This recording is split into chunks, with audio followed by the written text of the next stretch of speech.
Hi, my name is Ryan Fairweather, and I want to discuss the focus of Chapter 12, which is divorce.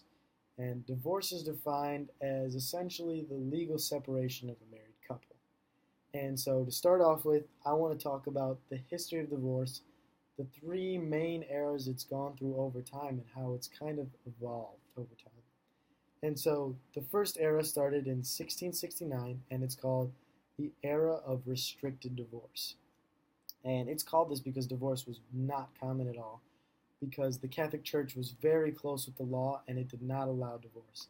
It only allowed something called an annulment. And in the textbook, annulment is defined as a ruling that a marriage was never properly formed. So the church would essentially say, your marriage was never properly formed, so now you can separate. And this first divorce was allowed because it was in England, where the Protestant churches are very prominent and they're much more liberal in allowing for divorce. So this man named Lord Roos in 1669 passed a bill, dissolved his marriage because his wife was unfaithful to him and bore a child from another man. And so that was the first divorce, and that kind of started off this era or concept of divorce even. And this lasted all the way until 1858.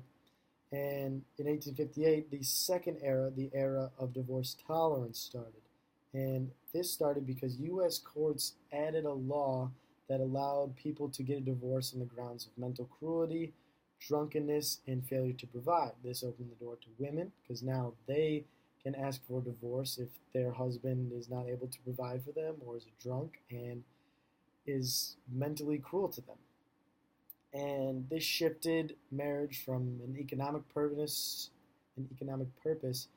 to a purpose of emotional need. You want emotional satisfaction out of your marriage, not just economic status or stability.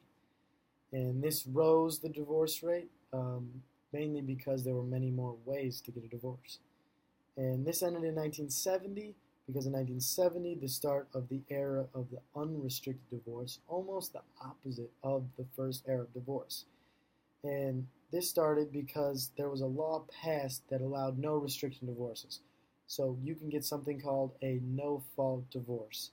And this means you can be granted a divorce on the basis of marriage breakdown or irreconcilable differences. And so this essentially just completely opens the door to anyone that wants to get a divorce for any reason.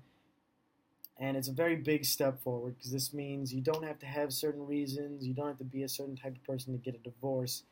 You just have to be unsatisfied with your marriage. And so this really shows how the purpose of marriage was not for economic status but for emotional fulfillment, and if you're not emotionally fulfilled for whatever reason, you can get a divorce.